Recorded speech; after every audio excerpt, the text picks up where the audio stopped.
Cette vidéo est faite pour vous aider à choisir votre formation Excel parmi 5 stages. Elle vous aidera aussi à évaluer votre niveau. Une première précision, pour suivre toutes ces formations, vous n'avez besoin d'avoir qu'un niveau de mathématiques correspondant à la 5e.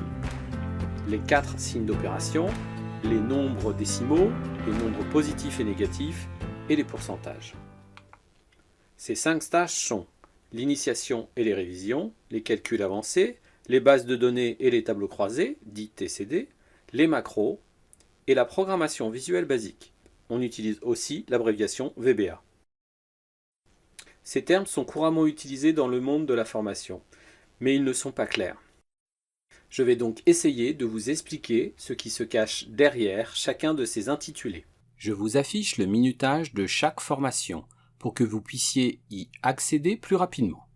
Faites attention de vérifier quand même si vous maîtrisez déjà le contenu du stage précédent. Je vais commencer par vous présenter la formation Initiation et révision. On aurait pu rajouter aussi comme sous-titre « Mise à jour de vos méthodes de travail et comment travailler plus vite ». En effet, pour certains, dans votre vie, vous avez changé plusieurs fois de version d'Excel. Mais avez-vous changé vos méthodes de travail ? Microsoft vous permet de continuer à travailler comme dans les premières versions d'Excel. Pourtant, beaucoup de nouvelles commandes très intéressantes ont été rajoutées. Elles ne sont pas toujours visibles et d'autres demandent des explications. Si vous venez à cette formation, vous pourrez vérifier si vous utilisez bien la méthode la plus simple et la plus rapide. Dans cette formation, nous verrons comment faire des calculs, des calendriers et des plannings, des graphiques pour illustrer vos chiffres et comment interroger des fichiers de données. Pour les calculs, nous allons revoir les principes de base, mais nous verrons surtout la méthode qui nous permet de savoir si une formule est recopiable ou pas, et l'utilisation des dollars. Comment faire des sommes plus vite, comment bien présenter un tableau, comment éviter de fusionner des cellules et éviter tous les problèmes qui vont avec, comment faire tenir facilement un tableau dans une page de papier pour l'impression. Nous verrons aussi les fonctions de base d'Excel pour calculer le nombre moyen, le plus grand et le plus petit, compter les nombres et les textes et d'autres encore. Nous verrons comment faire un calendrier et comment connaître les jours fériés français. Nous ferons un planning de Gantt qui sert à planifier des tâches dans le temps. Nous verrons comment faire des graphiques et comment modifier chaque élément. Je vous aiderai à choisir un graphique selon le message que vous voulez faire passer. Vous apprendrez à poser des questions à un fichier pour savoir quel est le meilleur vendeur ou les meilleurs produits. Pour suivre la formation Initiation et révision, vous devez savoir utiliser une souris, lancer un programme ou copier des fichiers. Passons maintenant à la formation Calcul avancé. Vous n'y verrez que des formules de calcul. Nous verrons comment utiliser les outils d'Excel qui nous aident à comprendre les formules complexes et comment faire pour qu'une formule soit recopiable à la fois vers la droite et vers le bas. Nous ferons des calculs sur des ensembles de cellules avec des conditions comme combien de fois il y a écrit congé dans la colonne de Jacques ou combien de dépenses a fait Tom par chèque. Nous ferons des formules qui sont capables de remplir des cellules automatiquement. Dans notre exemple, nous appliquerons la règle suivante dans la colonne remise. Si le chiffre d'affaires est inférieur à 1000, Excel affiche 0%. Sinon, c'est qu'il est supérieur et il affiche 5%. Ce même type de formule peut aussi vous alerter quand une facture est en retard de paiement. Nous verrons comment calculer la mensualité d'un crédit, comment faire des calculs avec le temps. Nous verrons comment additionner des heures au-dessus de 24 heures, ou comment faire 18h23 x 12. Essayez, vous verrez, le résultat est surprenant. Comment calculer la date de la réalisation d'un projet s'il vous faut 50 jours moins les week-ends et les jours fériés. Pour suivre la formation Calcul avancé, vous devez maîtriser les dollars dans les formules, être capable de réaliser cet exercice qui reprend l'essentiel des fonctions de base. Tableau avec des calculs simples, mise en forme, mise en page et graphique. Présentation de la formation base de données et tableau croisé dynamique. Cette formation est destinée aux personnes qui doivent faire des statistiques, des reporting pour les adeptes des anglicismes. Toutes les grandes entreprises utilisent un gros programme pour gérer leur activité. Programme de facturation, de gestion client, de gestion d'élèves pour les écoles. Ces programmes contiennent une masse d'informations. Elles permettent aux dirigeants de poser des questions comme: quel est le produit que nous vendons le plus? Quel est le meilleur commercial? Quelle est la période où nous travaillons le moins? Par rapport à ces réponses, le dirigeant prendra des décisions. Et comme une question en appelle une autre, très souvent, le gros programme ne peut plus suivre. Ce n'est pas qu'il n'est pas assez puissant, non, c'est qu'il est trop lourd. Et qu'il est géré par des personnes qui coûtent cher ou débordé par la maintenance de ce qui existe déjà. Alors, la solution, c'est notre ami Excel. Il récupérera des informations du gros programme, trouvera la réponse à vos questions et les présentera sous forme de tableaux de bord. Les tableaux de bord, c'est un peu comme dans une voiture. Vous regardez le graphe de la vitesse pour accélérer ou freiner. Vous regardez la jauge de l'essence pour prendre la décision d'aller prendre du carburant ou pas. Avec cette formation, vous serez capable de créer des indicateurs pour que vous ou une autre personne puisse prendre des décisions. Vous lui fournirez des tableaux avec des chiffres, des pourcentages et des graphiques. Nous verrons comment importer des tableaux de données et comment le nettoyer en réorganisant les colonnes, en convertissant une date en format français, en convertissant une colonne en majuscule, en mettant une partie d'une colonne dans une autre. Pour les personnes qui analysent des données saisies par d'autres, nous verrons comment faire des listes déroulantes pour que les informations soient toujours saisies de la même façon. Nous verrons comment forcer un utilisateur à saisir une date ou un chiffre dans des cellules. Les informations que vous récupérez seront souvent réparties sur plusieurs tableaux. Par exemple, ici, il nous manque le nom du client et la désignation et le prix des articles. Nous verrons comment aller chercher des informations dans d'autres fichiers grâce à leur colonne commune, ce qui vous permettra de calculer, par exemple ici, le montant de la facture. Nous verrons comment faire des filtres plus facilement. Les fichiers que nous traitons font souvent plusieurs centaines de lignes. Nous apprendrons à les réduire pour qu'ils soient analysables plus simplement.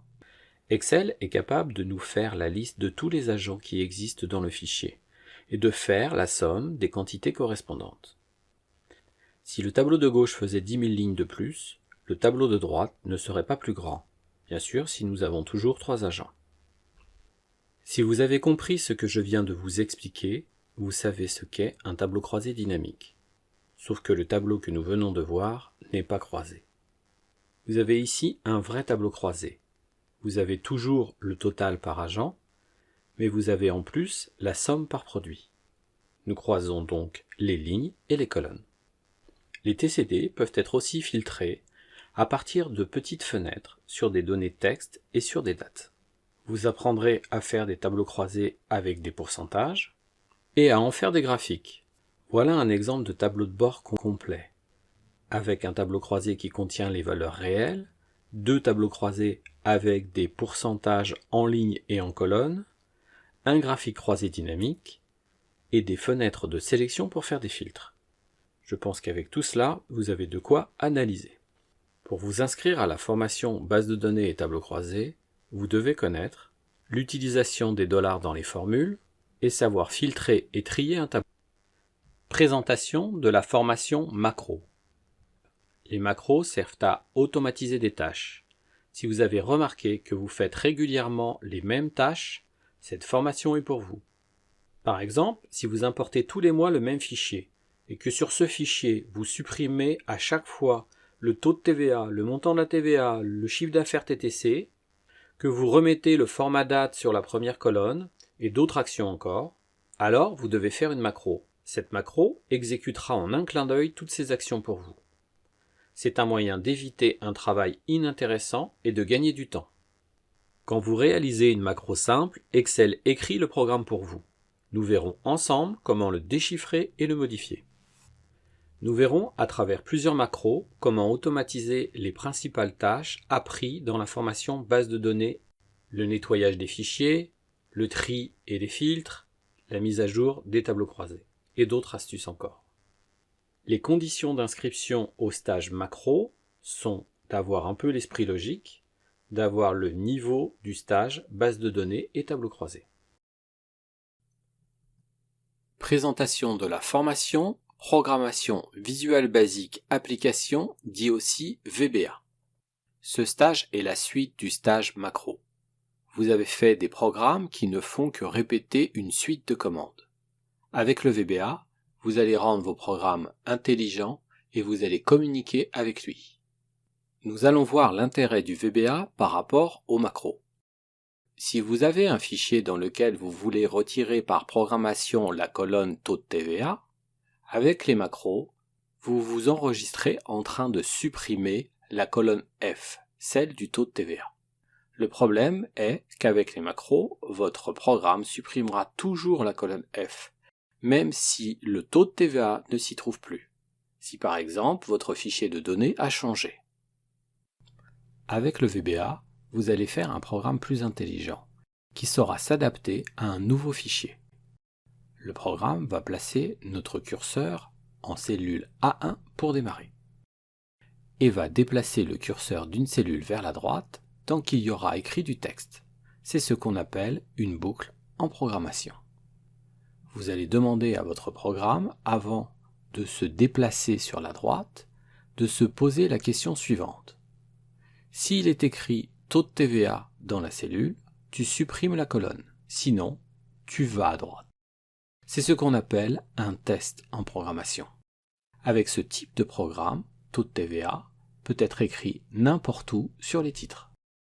Et vous pouvez avoir un nombre de colonnes différent. Le VBA vous permettra aussi de faire de vraies boîtes de dialogue personnalisées, avec des listes déroulantes, des cases à cocher et des onglets, pour par exemple consulter ou saisir dans un fichier de données. Vos programmes pourront vous demander les dates de la période des données que vous souhaitez importer. Il pourra aussi vous avertir via une boîte de messages qu'il a fini de traiter vos données. Dans cette formation, vous apprendrez une vingtaine de mots-clés pour faire des boucles, des tests, des boîtes de dialogue et gérer les variables de votre programme. Ils rendront les commandes Excel que vous aurez enregistrées plus intelligentes, en s'adaptant à des contextes différents et en communiquant avec vous. Les conditions d'inscription du stage VBA sont d'avoir suivi impérativement le stage macro, de préférence récemment, et de préférence aussi avec le même formateur. Voilà ce qui nous fait un parcours de 7 jours de formation, 2 jours pour l'initiation et les révisions, 1 jour pour les calculs avancés, 2 jours pour les bases de données et les tableaux croisés, 1 jour pour les macros, 2 jours pour la programmation visuelle basique.